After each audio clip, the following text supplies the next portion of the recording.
다 함께 묵도하심으로써 하나님께 예배드리겠습니다. 하나님이 세상을 이처럼 사랑하사 독생자를 주셨으니 이는 그를 믿는 자마다 멸망하지 않고 영생을 얻게 하려 하심이라. 하나님이 그 아들을 세상에 보내신 것은 세상을 심판하려 하심이 아니요 그로 말미암아 세상이 구원을 받게 하려 하심이라. 아멘. 사랑이 많으신 하나님 아버지, 추수감사주일을 맞아서 하나님의 전에 나와 예배드리게 하시니 감사합니다. 고요한 이 시간 하나님 우리 가운데 임재하여 주시고 우리로 하여금 하나님을 알게 해주시고 확신할 수 있도록 해주시옵소서. 부족한 우리의 삶이었지만은 감사로 하나님 앞에 이 시간 예배드리오니 주님 받아 주옵소서. 감사드리고 우리 주 예수 그리스도 이름으로 기원드립니다. 아멘. 찬송가 9장 찬송하겠습니다. 찬송가 9장입니다. 하늘에 가득 찬 영광의 하나님, 온 땅에 충만한 존귀하신 하나님, 생명과 빛으로 지혜와 권능으로 언제나 우리를 지키시는 하나님, 성부와 성자와 성령 삼위의 하나님, 우리 예배를 받아주시옵소서. 사랑이 넘치는 자비하신 하나님, 은혜가 풍성한 구원의 하나님, 참회의 심령에 평안을 주시옵고 죄악과 허물을 용서하여 주소서. 찬송과 영광과 생명 구원의 하나님, 우리 예배를 받아주시옵소서. 연약한 심령을 굳게 세워주시고 우둔한 마음을 지혜롭게 하시고 주의 뜻 받들어 참되게 살아가며 주 말씀 따라서 용감하게 하소서. 권능과 지혜와 사랑 은혜의 하나님, 우리 예배를 받아주시옵소서. 주 앞에 나올 때 우리 맘 기쁘고 그 말씀 힘되어 새 희망이 솟는다. 고난도 슬픔도 이기게 하시옵고 영원에 잇대어 살아가게 하소서. 우리의 자랑과 기쁨 생명의 하나님, 우리 예배를 받아주시옵소서. 아멘. 오늘은 교동문 106번 말씀을 함께 교독하겠습니다. 교동문 106번 감사절 말씀입니다. 할렐루야. 우리 하나님을 찬양하는 일이 선함이여 찬송하는 일이 아름답고 마땅하도다. 여호와께서 예루살렘을 세우시며 이스라엘에 흩어진 자들을 모으시며 상심한 자들을 고치시며 그들의 상처를 싸매시는도다. 그가 별들의 수요를 세시고 그것들을 다 이름대로 부르시는도다. 우리 주는 위대하시며 능력이 많으시며 그의 지혜가 무궁하시도다. 여호와께서 겸손한 자들은 붙드시고 악인들은 땅에 엎드러 드리시는도다. 감사함으로 여호와께 노래하며 수금으로 하나님께 찬양할지어다. 그가 구름으로 하늘을 덮으시며 땅을 위하여 비를 준비하시며 산에 풀이 자라게 하시며 들짐승과 우는 까마귀 새끼에게 먹을 것을 주시는도다. 여호와는 말의 힘이 세다 하여 기뻐하지 아니하시며 사람의 다리가 억세다 하여 기뻐하지 아니하시고 여호와는 자기를 경외하는 자들과 그의 인자하심을 바라는 자들을 기뻐하시는도다. 아멘. 이제 우리 신앙을 사도신경으로 고백하겠습니다. 나는 전능하신 아버지 하나님 천지의 창조주를 믿습니다. 나는 그의 유일하신 아들 우리 주 예수 그리스도를 믿습니다. 그는 성령으로 잉태되어 동정녀 마리아에게서 나시고 본디오 빌라도에게 고난을 받아 십자가에 못 박혀 죽으시고 장사된 지 사흘 만에 죽은 자 가운데서 다시 살아나셨으며 하늘에 오르시어 전능하신 아버지 하나님 우편에 앉아 계시다가 거기로부터 살아있는 자와 죽은 자를 심판하러 오십니다. 나는 성령을 믿으며 거룩한 공교회와 성도의 교제와 죄를 용서받는 것과 몸의 부활과 영생을 믿습니다. 아멘. 찬송가 588장 찬송 드리겠습니다. 공중 나는 새를 보라 농사하지 않으며 곡식 모아 옷간 안에 들인 것이 없어도 세상 주관하는 주님 새를 먹여주시니 너희 먹을 것을 위해 근심할 것 무엇냐. 들의 백합화를 보라 길쌈 수고 안에도 솔로몬의 입은 옷도 입것만 못하였네. 아궁 속에 던질 풀도 귀히 비시거든 사랑하는 자녀들을 입히시지 않으랴. 너희들은 세상에서 무엇 먹고 마시며 무슨 옷을 입고 살까 염려하지 말아라. 이는 이방 사람들이 간구하는 것이요 너희 하늘 아버지는 너희 쓸 것 아신다. 너는 먼저 주의 나라 그의 의를 구하면 하나님이 모든 것을 너희에게 주시리.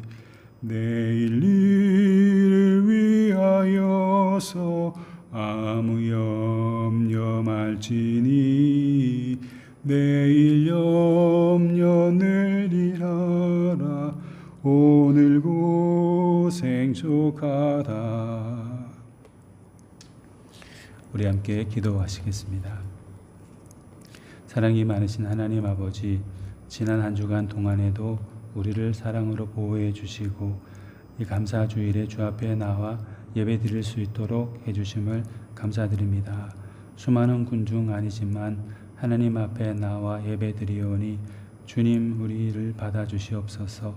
하나님 아버지께서 베풀어 주신 그 사랑을 늘 기억하고 날마다 감사하면서 또 다른 감사의 조건들을 만들어내 하나님께 영광을 돌리는 우리가 되게 하여 주시옵소서.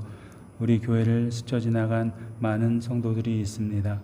어느 곳에 계시든지 하나님께서 그들을 지켜주시고 바른 믿음 가운데 굳게 서는 참된 신앙인들 다 되게 하여 주시기를 기도드립니다. 상심한 분들에게 주님의 소망을 부어주시고 주님으로 말미암아 감사함 가운데에서 다시 힘얻어 살아갈 수 있도록 도와주시옵소서. 주님, 이 세상 가운데에는 여러 가지 열악한 환경 가운데서 감사할 조건을 발견하지 못하고 고통 속에 신음하는 우리 형제자매들, 하나님의 잃어버린 자녀들이 있습니다. 주님께서 기억하여 주시고 그들의 상한 마음과 궁핍한 삶 가운데 하나님 예비하신 은총으로 가득 채워 주시옵소서. 그래서 소망으로 살아가는 귀한 분들 다 되게 하여 주시기를 간절히 기도드리옵나이다. 주님, 이 시간 가운데 이 자리에 임재하여 주시고 드리는 이 예배를 기뻐 받아 주시옵소서. 감사드리고 우리 주 예수 그리스도 이름으로 기도드립니다. 아멘. 오늘은 하박국 3장 17절에서 19절 말씀 함께 보시겠습니다. 하박국 3장 17절에서 19절 말씀입니다. 우리 함께 읽겠습니다. 비록 무화과 나무가 무성하지 못하며 포도 나무에 열매가 없으며 감람 나무에 수출이 없으며 밭에 먹을 것이 없으며 우리의 양이 없으며 외양간에 소가 없을지라도 나는 여호와로 말미암아 즐거워하며 나의 구원의 하나님으로 말미암아 기뻐하리로다. 주 여호와는 나의 힘이시라. 나의 발을 사슴과 같게 하사 나를 나의 높은 곳으로 다니게 하시리로다. 이 노래는 지휘하는 사람을 위하여 내 수금에 맞춘 것이니라. 아멘.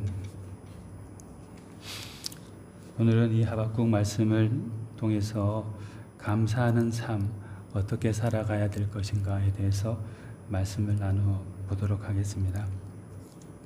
오늘 우리가 추수감사주일로 지키고 있는데 지난 한 해를 돌아보았을 때 감사한 일들도 참 많았지만은 또 가슴 아픈 일들도 많았죠. 그런데 우리가 연약한 사람인지라 감사한 일들이 많았음에도 불구하고 우리를 힘들게 하고 아파했던 일들이 더 크게 느껴지고 더 아프게 느껴져서 하나님이 주신 감사의 순간들을 잊어버리는 경우들이 많은 것 같습니다. 우리가 비록 힘들고 어려운 가운데 때로 고통 가운데 살아가더라도 하나님이 순간순간 베풀어 주신 그 은혜의 순간들, 감사의 순간들을 기억하면서 하나님께 영광을 돌리는 그런 삶을 우리가 살아가도록 해야 되겠습니다. 본문에 나오는 하박국 선지자가 나타냈던 그 감사는 어떤 것이었는지 이 시간에 한번 나누어 보려고 하는데요. 보통 사람들은 조건적인 감사를 합니다. 내가 원하는 것이 이루어지면은 참 감사합니다. 그리고 내가 원하는 것을 가지게 되면 또 감사합니다. 내가 세워준 그 조건, 상황들이 충족되었을 때 그 조건 하에서 하나님께 감사합니다. 또는 사람들에게 감사합니다. 이렇게 표현하고 하죠. 그런데 하박국 선지자가 하나님께 드린 감사를 가만히 보면은 무언가가 충족되었기 때문에 드리는 조건적인 감사가 아니었습니다. 나에게 이득이 주어졌기 때문에 하나님께 감사합니다. 이렇게 말하지 않았어요.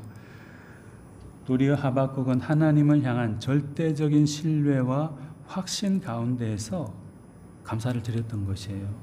예를 들어 볼까요? 이 하박국 선지서에 나와 있는 우리가 또 읽어본 이 본문의 말씀에도 나와 있죠. 당시에 하박국 선지자가 경험했던 현실의 상황이 어땠습니까? 이 본문에 보면은 잘 나타나 있어요. 하박국의 상황은 이랬습니다. 기르던 무화과 나무는 싹도 내지 않고 있었어요. 자라날 기미가 보이지 않는 거예요. 농사에 실패할 가능성이 굉장히 많아진 것이죠. 그리고 포도 덩굴에는 열매가 없었어요. 포도가 잎이 자라고 덩굴이 지는 것 같았지만 열매 없는 포도나무였을 뿐이에요. 아무 소득이 없잖아요. 이득이 되지 않잖아요. 감사의 조건이 되지 않죠. 또 그가 기르던 올리브 나무는 소출이 없는 실망밖에 없었어요. 논밭의 곡식들도 자라는 듯 보였지만은 아무 열매 없는, 곡식을 맺을 수 없는 그런 허상들 뿐이었던 것입니다. 그것을 가만히 보니까 이 하박국은 아무래도 감사할 수 없는 거예요. 나를 충족시켜주지 못하니까 어떻게 감사가 나오겠습니까? 그런데 이 하박국 선지자는 여느 사람들 같으면 불평하고 불만족스러워하고 실망했을 바로 그 순간에 하나님께 절대적인 감사를 드리고 있어요. 하박국 선지자는 다른 사람이 똑같은 상황에서 불평하고 원망하고 후회하고 눈물을 흘릴 때 그는 오히려 하나님께 대한 신앙을 고백하면서 감사를 표현했어요. 17절에서 19절 말씀에 그것이 잘 기록되어 있습니다. 비록 무화과 나무가 무성하지 못하며 포도나무에 열매가 없으며 감람나무에 소출이 없으며 밭에 먹을 것이 없으며 우리의 양이 없으며 외양간에 소가 없을지라도 나는 여호와로 말미암아 즐거워하며 나의 구원의 하나님으로 말미암아 기뻐하리로다 했습니다. 이분은 자신의 삶의 기반이 될 수 있는 모든 것들이 충족되지 못한 곤란한 상황 가운데 있었습니다. 기대했던 것들이 모두 실패로 돌아가고 어디에서도 만족할 만한 성과를 거두지 못한 그런 실패의 상황, 불만족스러움의 상황에 처해 있었던 것입니다. 모든 것이 다 무너져 버린 것 같은 안타까움과 후회와 아쉬움과 원망의 자리. 그런데 하박국 선지자는 바로 그 상황 가운데서 그럼에도 불구하고 여전히 폐허가 되어버린 듯한 이 농사 기반이 있는 이 땅 한가운데에 아무 열매도 없는 보이지만 바로 이 땅 한가운데 나의 앞에 나의 안에 하나님이 여전히 자신과 함께 하신다는 것을 깨닫고 확신하면서 실망하거나 좌절하지 않았어요. 불평하지 않았어요.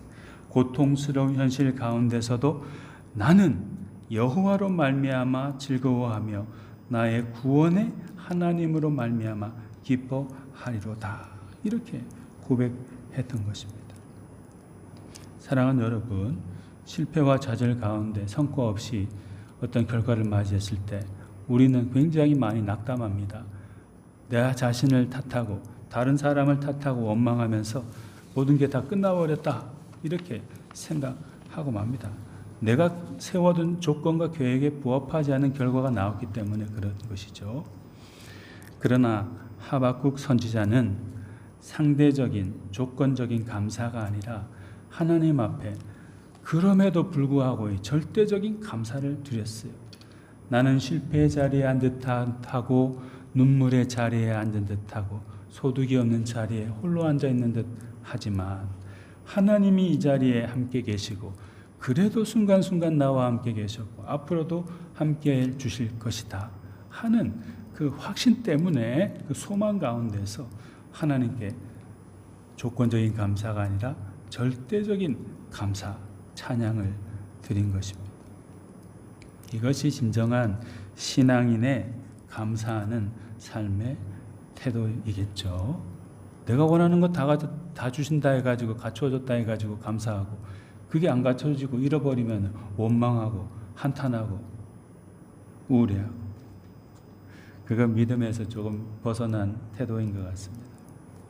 찬송가 456장에서 이 작사자는 이렇게 노래했어요. 거친 세상에서 실패하거든 그 손 못자국 만져라. 고된 일 하다가 힘을 얻으리. 그 손 못자국 만져라. 주가 널 지키며 인도하시리. 그 손 못자국 만져라. 내가 어둠 속을 걸어갈 때 그 손 못자국 만져라. 주가 참 평안을 내게 주시리. 그 손 못자국 만져라.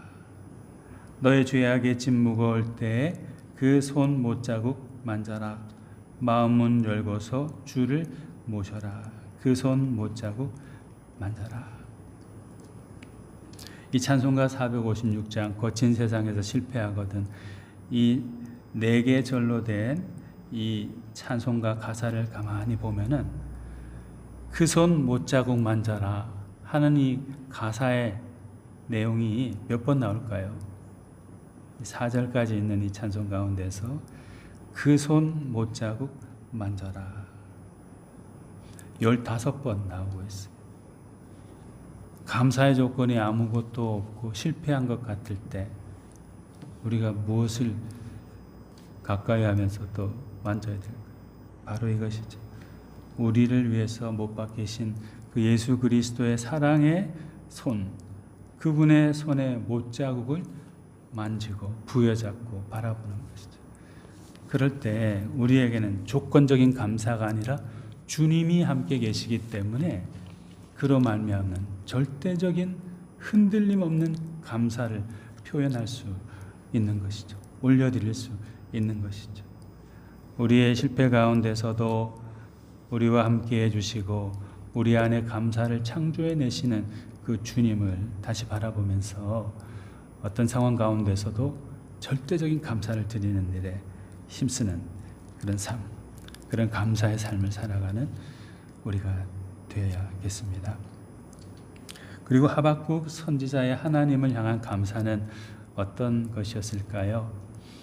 그분의 감사는 구별된 것이었고 강한 의지를 수반한 헌신이었습니다. 그리고 다짐이었습니다. 대개 사람들이 자기의 생각을 강조해서 말하고자 할 때 사용하는 어법 가운데 하나가 어떤 특정한 단어를 계속 반복해서 사용하는 것이죠. 강조하기 위해서 어떤 특별한 말들을 강조하고 그렇게 합니다.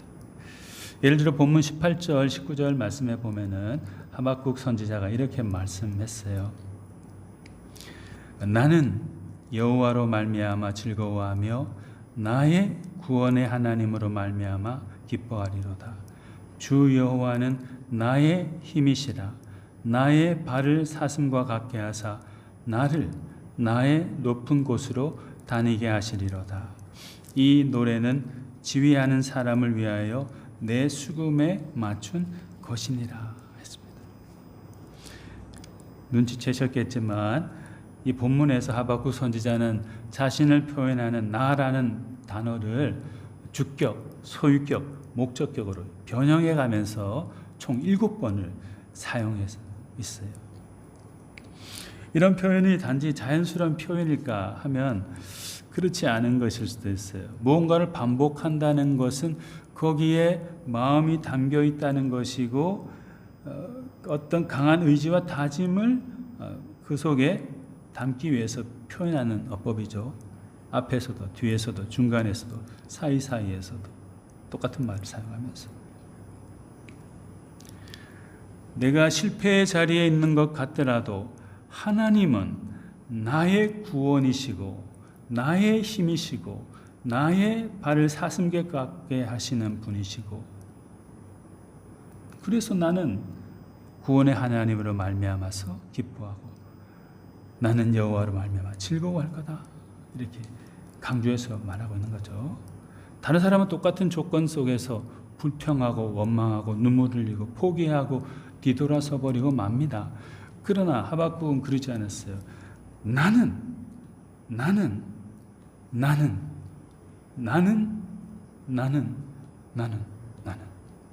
7번 반복하면서 그럼에도 불구하고 나는 어떤 상황 가운데서도 하나님께 강한 의지를 가지고 감사하고 또 감사할 것이다. 구별된 자로서의 감사를 드릴 것이다.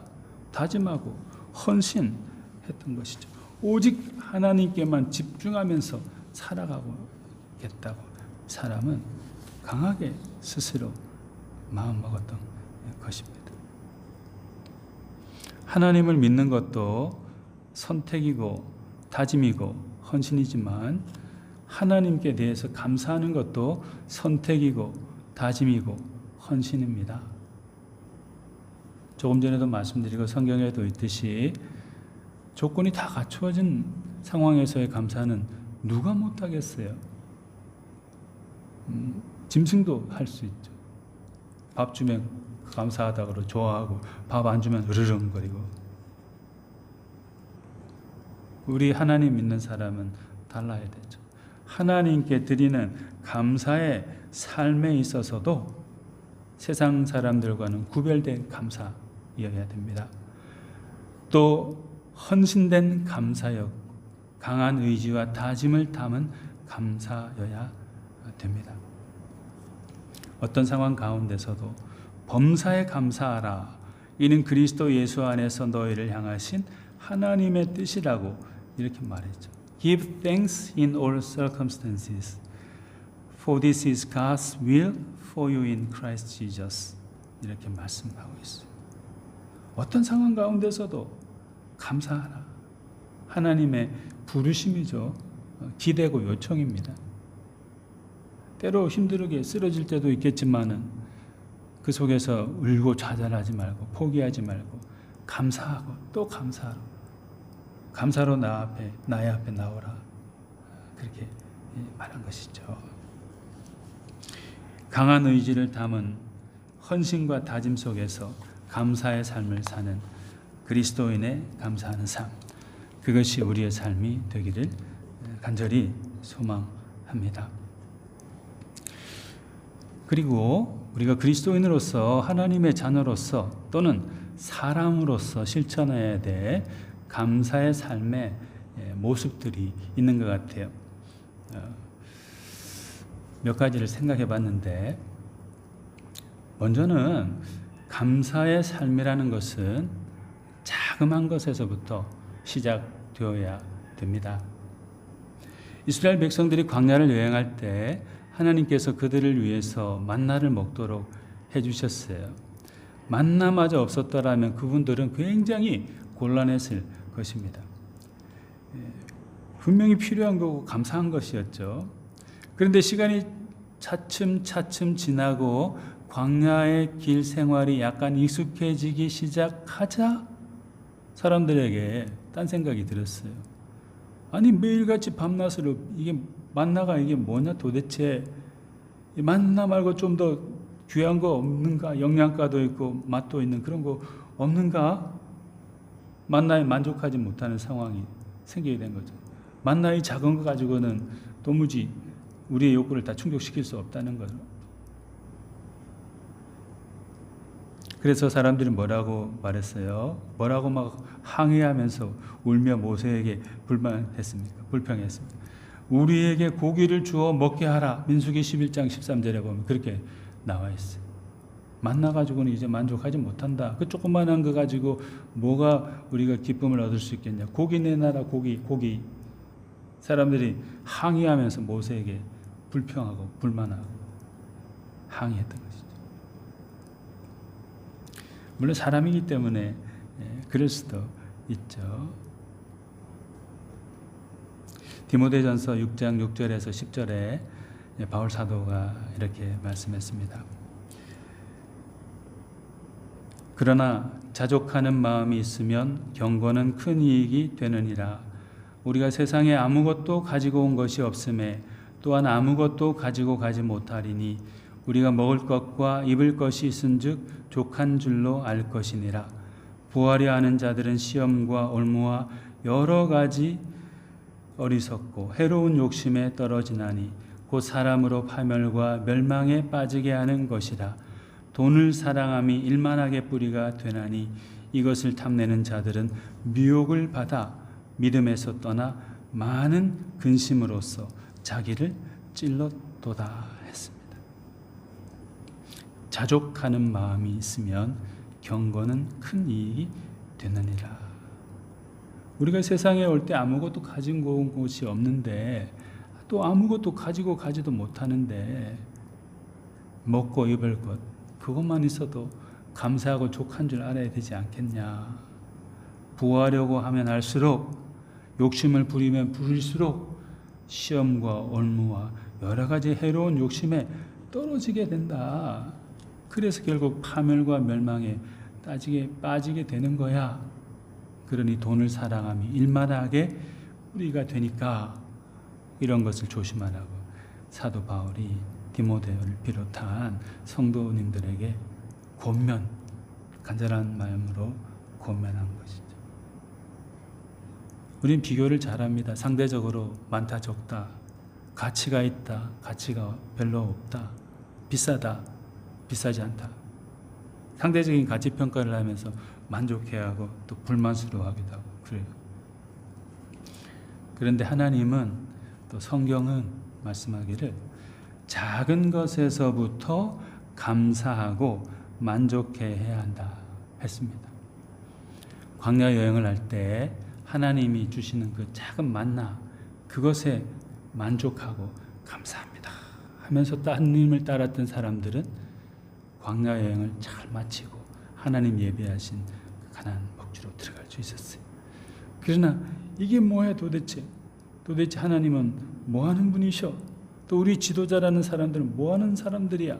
이런 것만 매일같이 제공해 주다니 불평하고 원망하고 다투었던 사람들은 안타깝게도 작은 것에 감사하지 못하고 만족하지 못했던 그 사람들은 하나님의 약속하신 땅에 안타깝게도 들어가지 못했어요.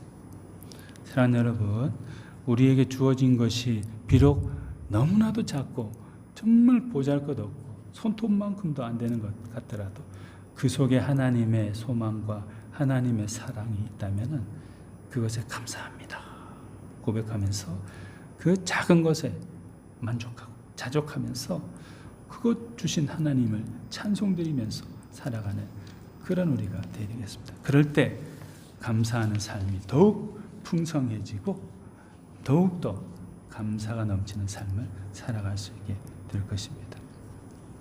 그리스도인으로서 사람으로서 우리가 또 실천해 가야 할 감사의 삶은 또 어떤 것일까요? 감사의 삶을 실천하는 방법론인데요. 여러 가지가 있을 것입니다. 그런데 이런 걸 한번 제시해 보고 싶습니다. 또 그것이 인륜이고 또 성경의 정신이기도 합니다. 추천이기도 합니다. 우리가 감사하는 삶을 살고자 할 때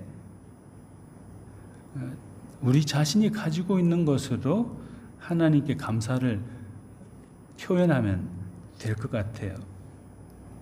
옛날 이야기가 있습니다. 이런 이야기가 있는데 책에서 전에 본 것이었는데요.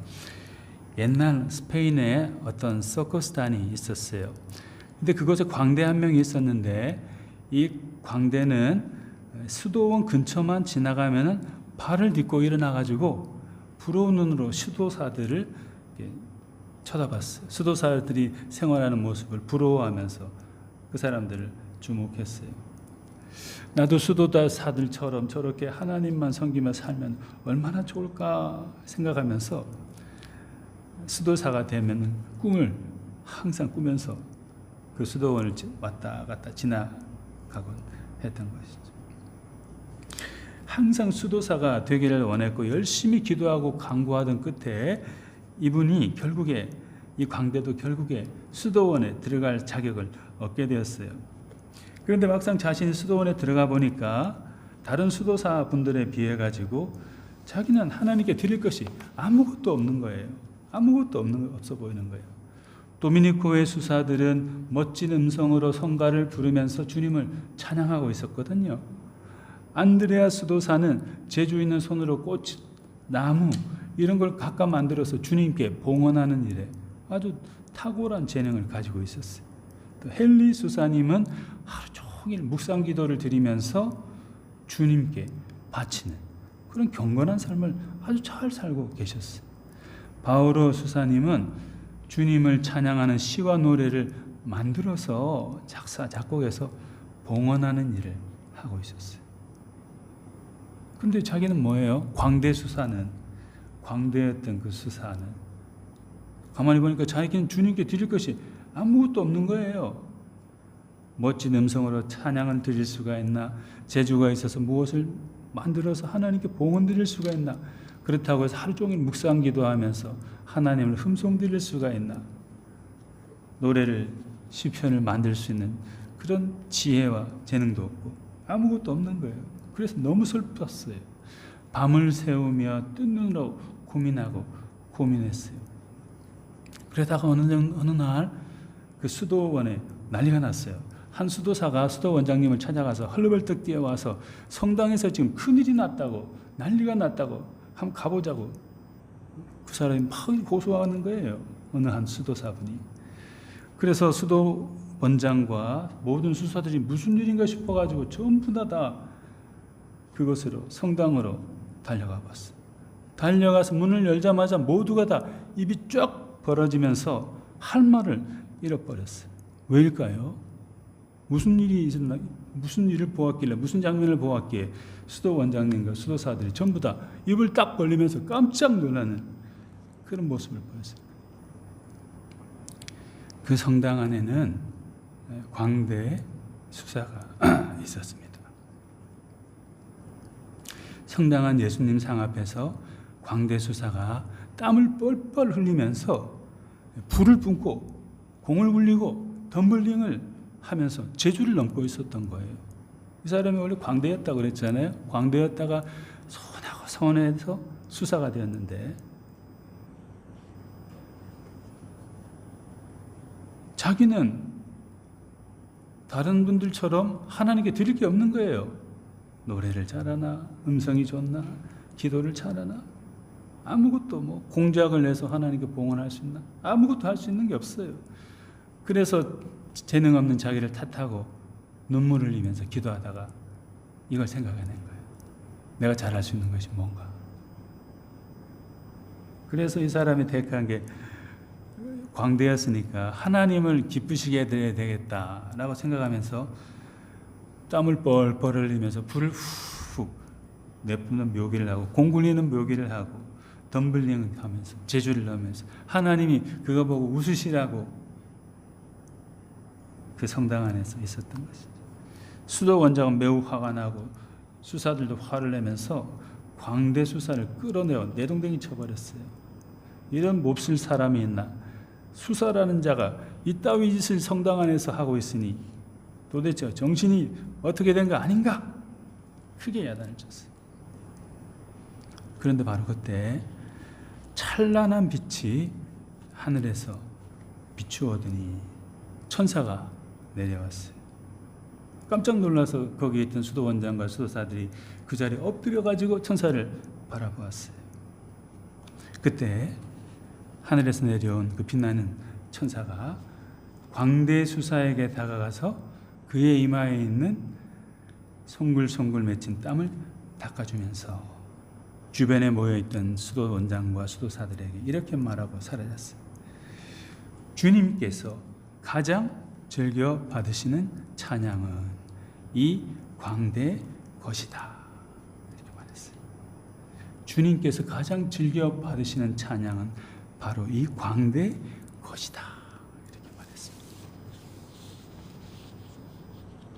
광대 수사는 도미니코 수사처럼 멋진 음성으로 성가도 못하고 안드레아 수사처럼 재주 있는 손으로 꽃과 나무를 깎아 주님께 봉헌하지도 못하고 헨리 수사처럼 하루 종일 묵상 기도를 드리지도 못하고 바오로 수사처럼 주님을 찬양하는 시와 노래를 만들어 드리지도 못하지만 자기가 가지고 있는 것으로 자기가 가진 그 사랑의 열정과 재주로 주님을 기쁘시게 해드렸습니다. 노력했습니다. 공 굴리고 덤블링하고 불을 뿜고 땀을 뻘뻘 흘리면서 어이없는 짓이라고 생각될 수도 있지만 주님을 사모하는 이 광대수사의 그 마음을 하나님이 자기가 가지고 있는 자기가 할 수 있는 것으로 하나님께 감사를 표현한 이 광대가 칭찬받았던 것이죠. 사랑하는 여러분, 우리도 초라해 보이지만 상대적으로 모자라 보일 수 있지만 주님께서 우리에게만 주신 특별한 무엇인가 분명히 있습니다. 달란트라고도 하죠. 그것으로 주님께 감사를 표현하면 되겠습니다. 그것이 우리가 주님께 감사를 드릴 수 있는 도구와 통로가 될 것입니다.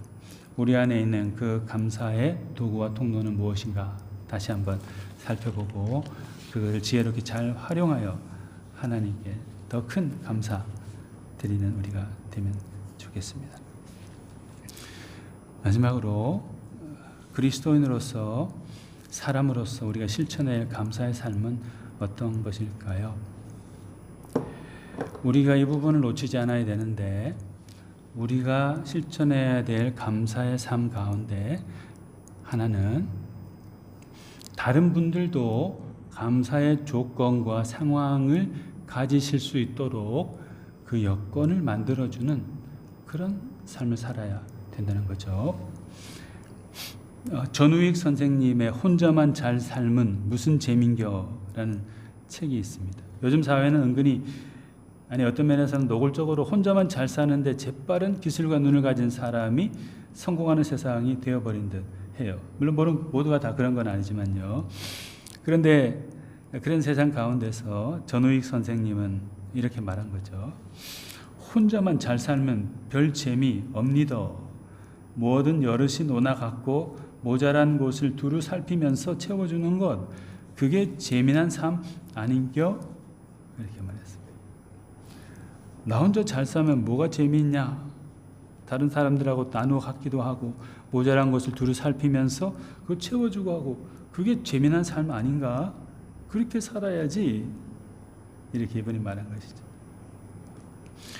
나만 감사할 조건이 많고 다른 사람들은 눈물을 흘릴 수밖에 없는 조건과 상황에 놓여 있다면 나의 감사는 엉터리 감사가 될 수도 있습니다. 왜냐하면 나의 감사도 그분께 나누어줘야 되는데 그 일을 못했으니까 그런 거죠.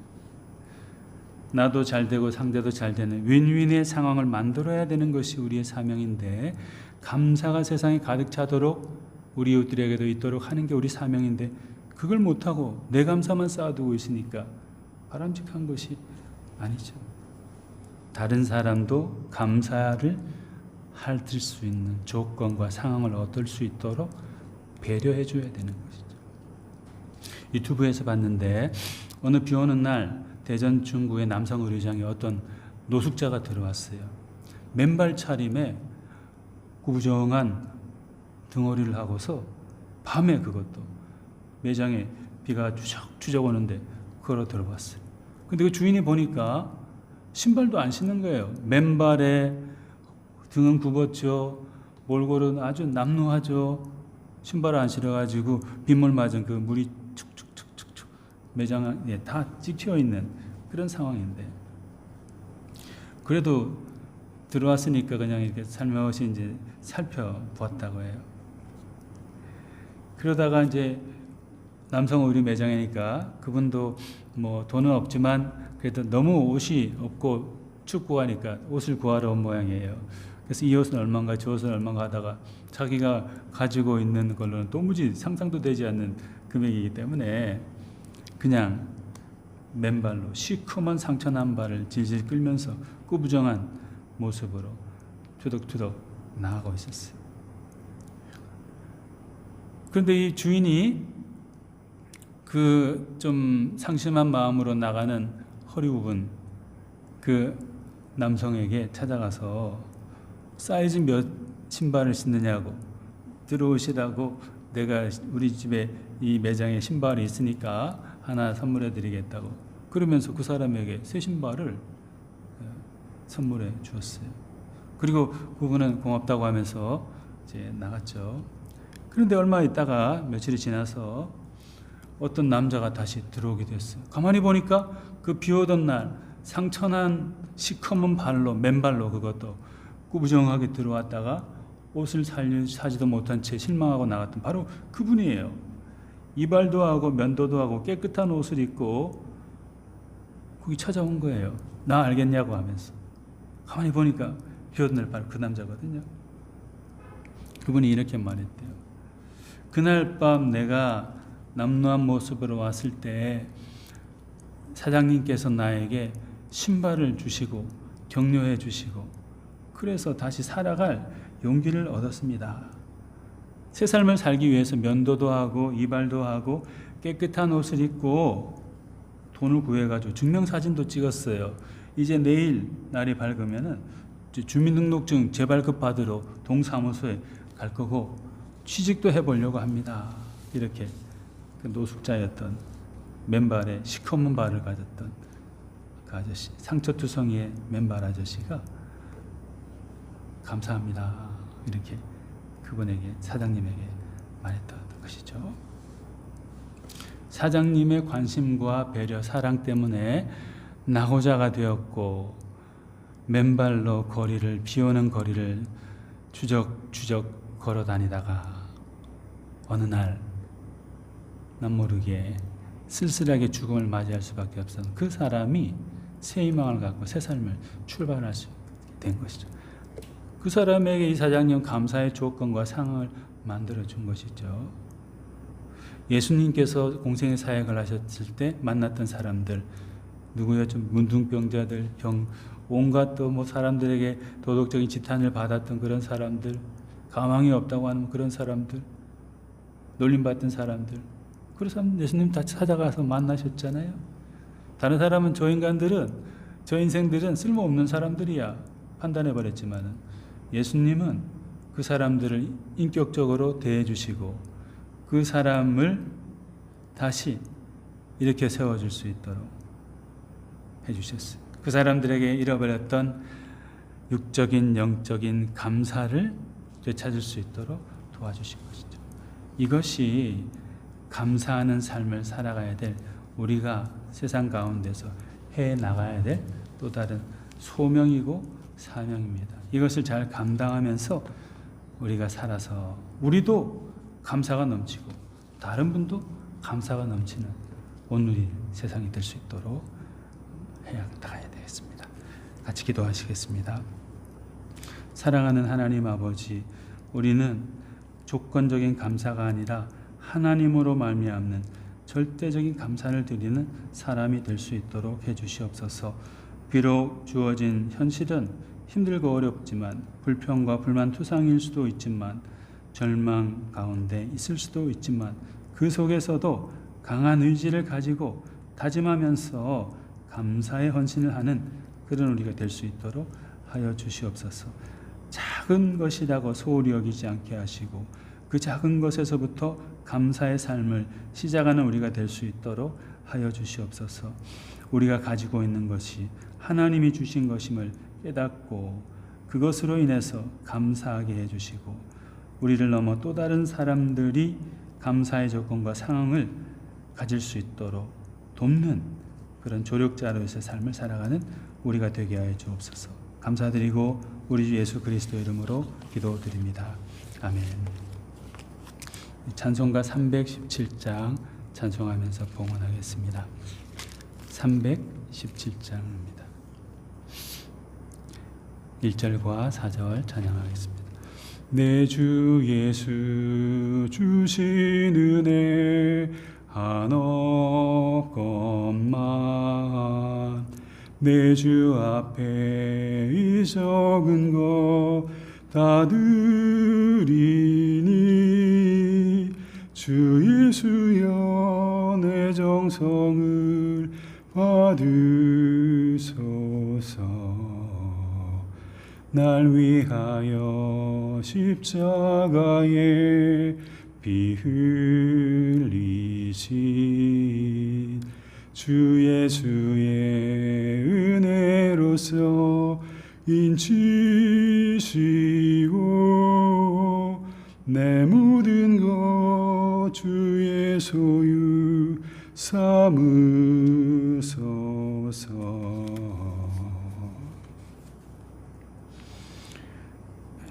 기도하시겠습니다.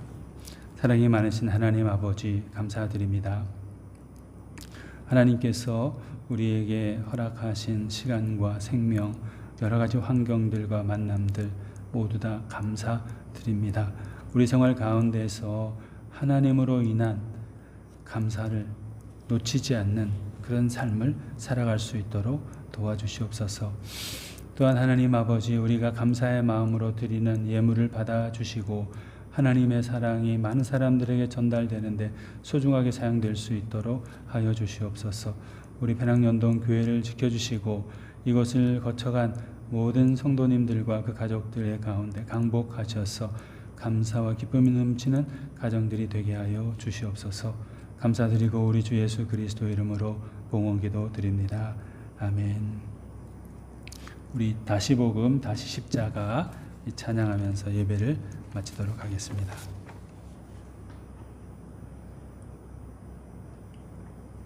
다시 복음, 다시 십자가 찬양하겠습니다. 오늘도 그저 살아갑니다. 주의 복음 잊어버린 채 매일이 나는 똑같습니다. 여전히 나는 연약합니다. 그런데 이런 날 너무도 사랑하셔서 십자가를 내어주셨네. 그 사랑에 나는 또 눈물을 흘립니다. 내가 주께 매일 기도합니다. 다시 복음 들고 내가 나아갑니다.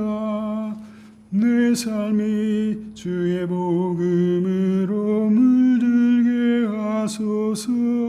다시 십자가 앞에 내가 섭니다. 주님 원하는 모습으로 날 사용하소서. 오늘도 또 넘어집니다. 주의 사랑 잊어버린 채 매일이 나는 똑같습니다. 여전히 나는 넘어집니다. 그런데 이런 날 너무도 사랑하셔서 십자가를 내어주셨네. 그 사랑에 나는 또 눈물을 흘립니다. 내가 주께 매일 기도합니다. 다시 복음 들고 내가 나아갑니다. 내 삶이 주의 복음으로 물들게 하소서. 다시 십자가 앞에 내가 섭니다. 주님 원하는 모습으로 날 사용하소서. 이제는 우리 주 예수 그리스도의 은혜와 하나님 아버지의 사랑과 성령님의 교통하심이 이 세상 가운데 고통당하는 수많은 사람들과 주님을 믿는 성도들 가운데 지금으로부터 영원까지 함께 해주시기를 간절히 축원드리옵나이다. 아멘.